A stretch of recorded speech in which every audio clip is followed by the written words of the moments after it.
I'm sorry, I'm still eating a gummy bear. Hi, my name is Sabrina and this is my story on growing up Blasian.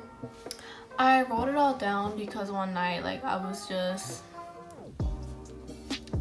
venting and getting everything out of my system. So yeah, this is my story. And I'm probably gonna read most of it because I tend to babble, so I need to stick to the script, okay? So to be honest, growing up, I really didn't feel different because when I grew up, I didn't... What the fuck am I trying to say? Growing up, I really didn't feel different because the people around me were basically either mixed. Usually everybody that I grew up with was Black or Asian. And that's what I am. Nobody really made fun of each other. Nobody really disagreed. There was no tension between races. So I didn't feel like I stuck out because there were a lot of people my skin color that were Asian, and so I didn't really feel different because usually media portray all Asians to be really light skinned, but nah sis, like I'm tan. And a lot of people in the city that I lived in, and a lot of people from Philly are also tan. They're not really light skinned. I grew up speaking Khmer, or the Cambodian language. I would say Cambodian because it's just easier for people to say, but the real term is Khmer. It's not Khmer, okay? Because I remember when I was a sophomore in high school and my teacher, my English teacher, told me something. She was trying to teach us about the Khmer Rouge, but she kept saying Khmer. And you know, I tried to hint. I wasn't trying to be rude. I was like, it's Khmer. It's Khmer. I don't think she knew I was Cambodian though, because a lot of people here don't know what that is. They really don't know what that is over here in Florida, by the way. That's where I'm living currently. But yeah, I grew up speaking Khmer, so there were a lot of Cambodians in my city, so if I wanted to talk shit here, I could. It wasn't until I moved to Florida where I felt this huge racial tension. My dad is Black and Cambodian, so if you observe him, you probably think that he's just Black until he starts speaking, because then you're gonna be like, wait, you got an accent. It's because he grew up in Vietnam. He's like Afro-Latino, but Asian. As soon as we moved to Florida, my dad automatically received racial profiling from a sheriff just because he was fishing. He was just living his life, being the old geezer that he is. He was trying to calm down, you know, wind down and go fish for the first time in a new state. Because we didn't go fishing in the city, like there was... I'm sure if we did go fishing in the city, like, the fishes were contaminated. But we were new to the state, so we didn't know that you had to have a license. It's not like we gonna move to a state and read the whole handbook, like no. But the sheriff decided to interrogate him and threatened to fine him and all that, and she was like really being rude and nasty and mean and just not nice. But because he had the excuse that he was new to the area, she had no choice but to let him go. So he got off with a warning, but he came home and he was so mad, and he was like telling us the whole story, and he was saying how she spoke to him in a hierarchical way, as if she was above him. And this is what I also can't stand with the cops here in Florida. Like, y'all act like you guys are above everybody else. I'm not gonna say all because maybe it's just most. And if you are a Black person or a person of color, you know when someone's antagonizing you or coming for you just because of the way you look. Some people might not know this feeling, but I feel like people of color would most likely know.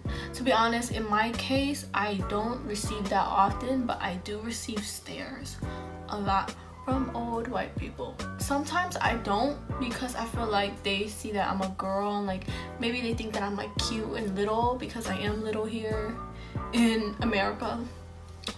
I'm pretty small. But my dad, out of all of us, have definitely had it worse. And by the way, like, this is not no like, oh, trying to pull a race card. Like, no, you will know when someone is treating you as if you are beneath them. Teachers be pulling the same thing. Like, they be acting like you're a kid. I feel like in high school I had received that a lot. Like, the teacher would be like, you're a kid, I'm the adult, blah blah blah, and I hated that. And he proceeded to tell us, I think she was just being mean and nasty to me just because I'm Black. And that was the first time racism has ever been exposed to me, like in front of my eyes, like fully in my life. And that broke my heart because I'm like, yo, that's my dad right there. And for someone to be rude to him just because of the color of his skin, like, are you for real? I'm not sure if my brothers have ever been through it. I'm sure they wouldn't tell me if it has. Maybe they would just, because they're really strong, I feel like, so they wouldn't like let it bother them that much or something. I know my brother, my eldest brother, he's brown skinned, so he has been racially profiled as like Middle Eastern, like they would call him like a terrorist because he's brown skinned, and that has happened to him, but not in the South though. It happened in the North. But yeah, we just need to stop this whole racial thing in general. But I'm not gonna lie, like there's also racism up north. It's just that I never personally experienced it or seen it. There was an occasion recently where there was two men who were at a Starbucks just waiting for this meeting to happen, and they got arrested just for sitting down. They weren't causing anything, no causing any ruckus or whatever. And you know what? They also left quietly as well. They were like, you know what, bro? Shaking my head. I'm not gonna do anything crazy. We're just going to exit as the way they told us to. And you know what? That just shows how mature they were about the situation. But it also breaks my heart because like, what if, right, they were just still calm and gentle, right, but the police decided to still be crazy to them? Because I've seen many videos out there with the police being all crazy while the person is just calm and collective, or they're just crying. But police brutality is really real here too. But you know what, we just not, that's a whole different like spectrum of its own. But that actually happened in my hometown, Philly. I think this year was the year where I was sick and tired of hearing slick remarks about both sides of my races. Obviously me, like I would probably in Florida, because in Florida there's not a lot of Asian people, so if you look the slightest bit Asian, they're gonna think that you're Chinese. And please, let's stop that right now. Let's just stop assuming that every Asian person is Chinese, because you look stupid and ignorant and you don't look like you know your shit. So just be quiet.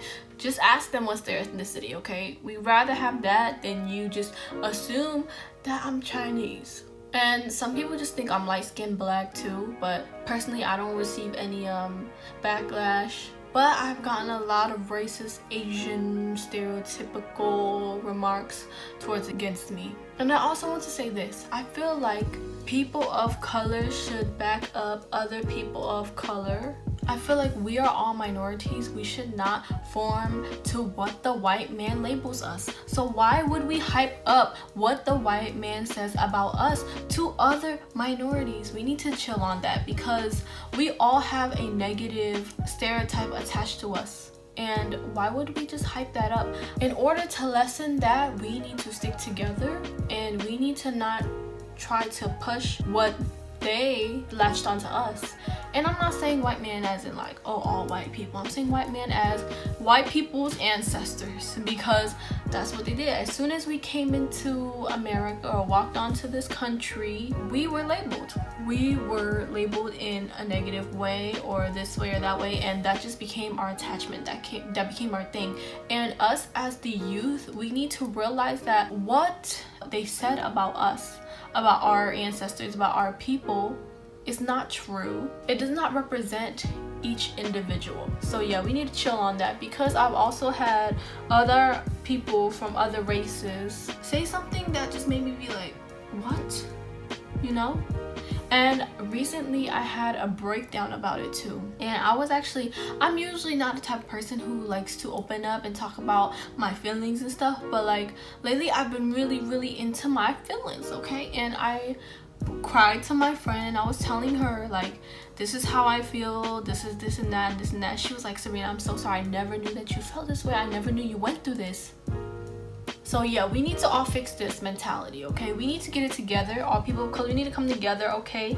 And you know what, it's not even all white people either. I'm just gonna say it's just the problematic ones. There are also white people who actually educate themselves and realize that what their ancestors did is not a part of what they are today. So good for you if you are the non-problematic white person. This is probably going to uproar some, but it's only gonna uproar the people that it represents. If you are a white person and you see this and you don't get offended, then it's probably not about you. If it's about the person who does racially profile people, who does feed into labeling people and profiling people, then yeah, it has to do with you. Sorry. I mean, not sorry. Because our job as a youth is to let everyone know what they're doing is right and wrong. And I feel like at this point we are grown enough to realize that people are different. People are not what others stereotype them in. People are not a part of a category. We are all different. We are all individuals. We should not discriminate towards race, gender, and sex. So let's get that clear. Anyways, back to my Blasian story. I've had people speak to me in an Asian accent. People say ching chong. People call me a stereotypical Asian name, and it's getting tired. Okay, like that's, first of all, that's rude. Especially because I don't talk like that, nor is my name is Sabrina. Like what? Okay. Okay. Let me see where my name originates from. Sabrina name origin. My name is a Latin name. Okay, there's nothing Asian about that. So yeah, you need to get it. You need to fix yourself if you think that way. Okay. And I'm just saying this, and even if you don't know, okay, let me be nice. If you don't know that you're wrong now, you do. So now the good thing to do is to reflect and learn and not do it again. Even if you think it's funny, if you go and do those jokes, and even though they're messed up, do them by yourself, okay? Don't do that. You're grown, okay? You know what to say, what not to say. And that just brings me to y'all. I know I'm Asian. You don't have to remind me. I actually had a friend, well, I have a friend who used to do that. Like she used to like do like the whole Asian accent thing. And one time I had well, she didn't do that, and then she got comfortable with me, then she did that, and I had to Snapchat her one night because I was like, bro, sis, I just need to tell her, because I actually like her as a friend. So I had to tell her. I was like, yo, you know, I know that I'm Asian, so you don't have to do all of that, like, you know. And then after that, she didn't do it again, I think. But like the next time we hang out, I'm gonna see if she does it, because we don't hang out that often. So the next time we hang out, I'm gonna see if she does it, and if she does it, I'm gonna just have to tell her, because some people, like I said, really don't know what they're doing is sort of offensive. But even if there are people who don't know that they're wrong, just let them know. You don't have to be mean to anyone. You could just tell them nicely, like, hey, that's not cool. But if they still decide to, then yeah, you can go ahead, be a bitch. I was literally talking this whole time and I didn't know, but this died. Back to my Blasian story. But if anyone is watching this and y'all do that, like, just know to not do that, okay? Like, that's sort of offensive, and especially if it's Asian American, like, you're like, I don't talk like that. Why are you doing all this to me? Even to a person who is an immigrant, like, don't do that. You wouldn't do that to a Jamaican person. If you do, you're messed up. You wouldn't do that to a Haitian person. You wouldn't do that to a French person. So let's just not do that.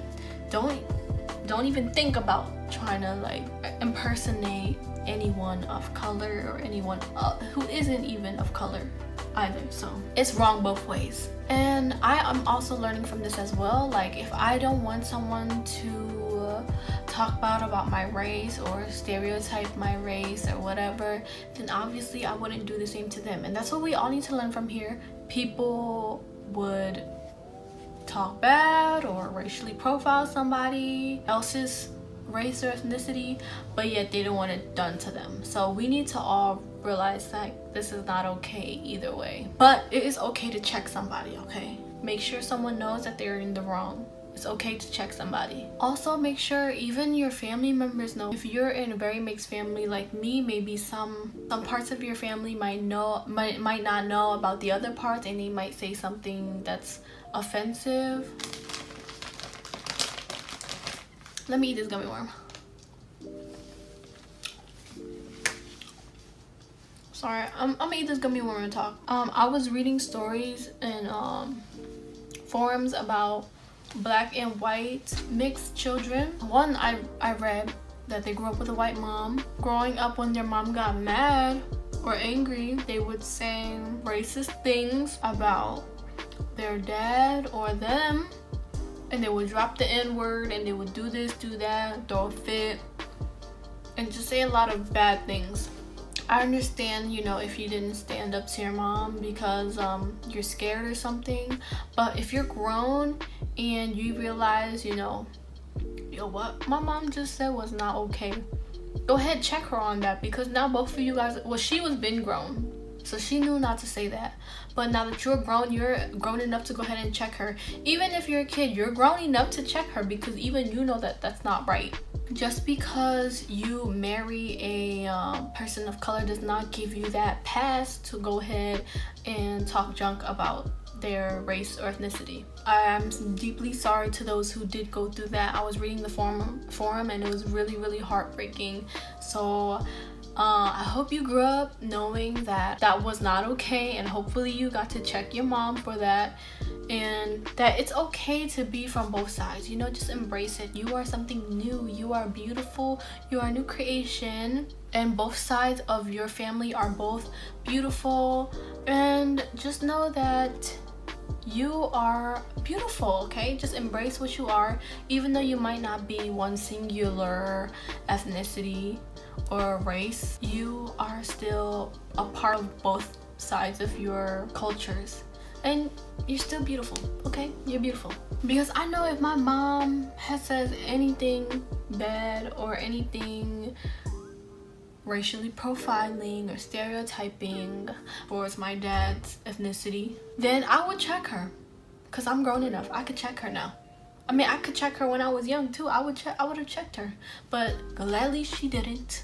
Now, growing up in my household, I didn't really receive any different cultures though, because both my parents, they grew up in Vietnam, so I just never really experienced any different culture. But it's just that we just all look different, and it does have its perks being mixed, because you get to learn more about the culture that you're not really deeply tapped into.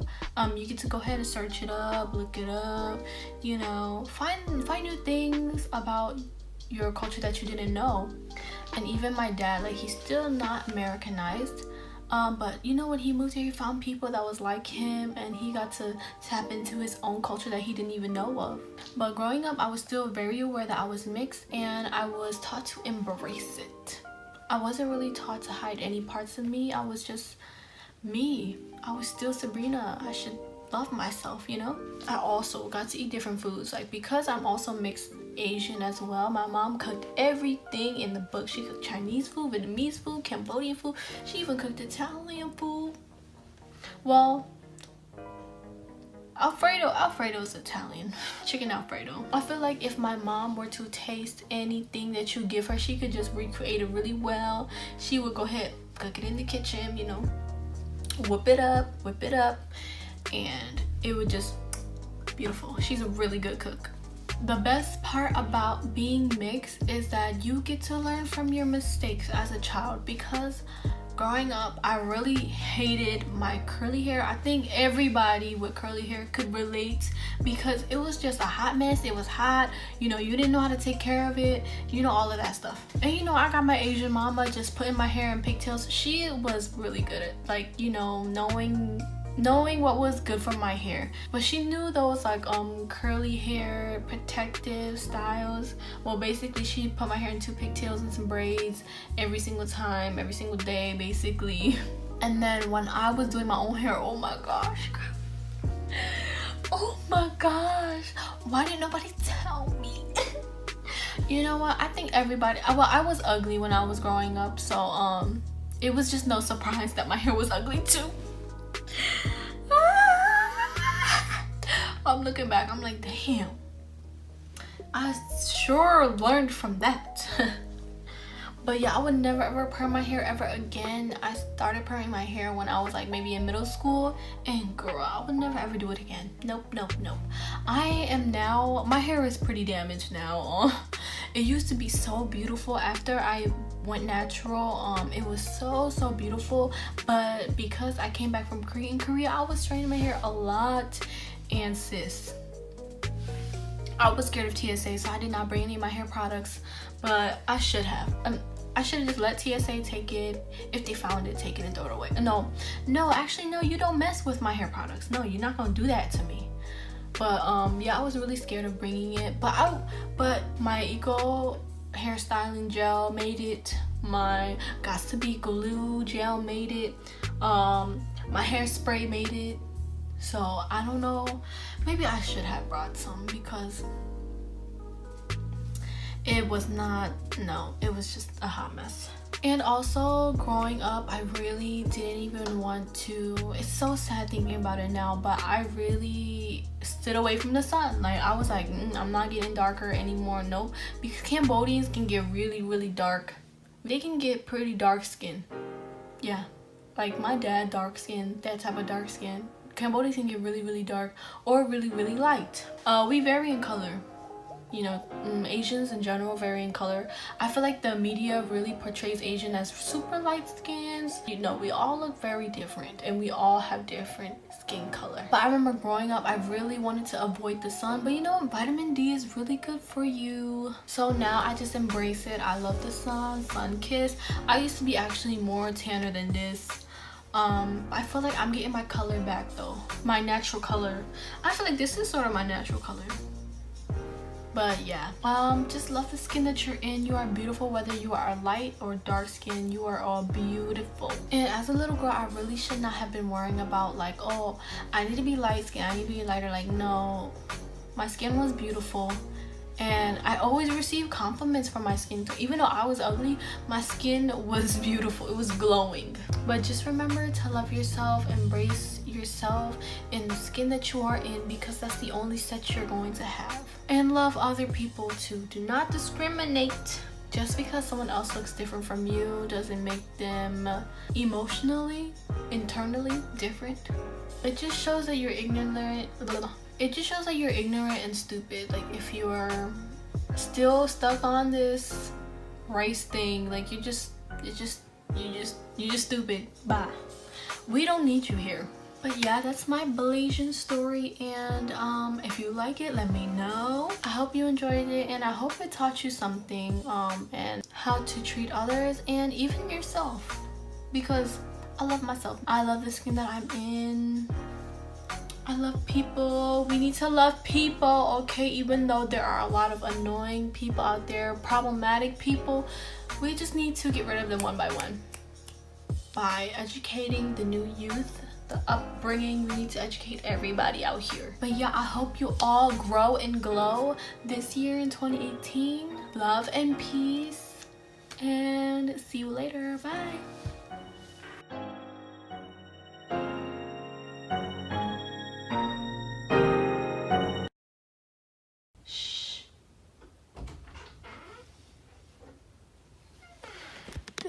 I am so sorry if you see anything in my hair, girl. This is gel from yesterday. And I have to go wash my hair today, so I was like, ooh, let me just put some water on it, sprinkle some water, slick it back. Nobody gonna notice. I promise I'm not dirty, okay? I wash my hair every 3 days. Every 3 to 5 days I wash my hair. But yeah.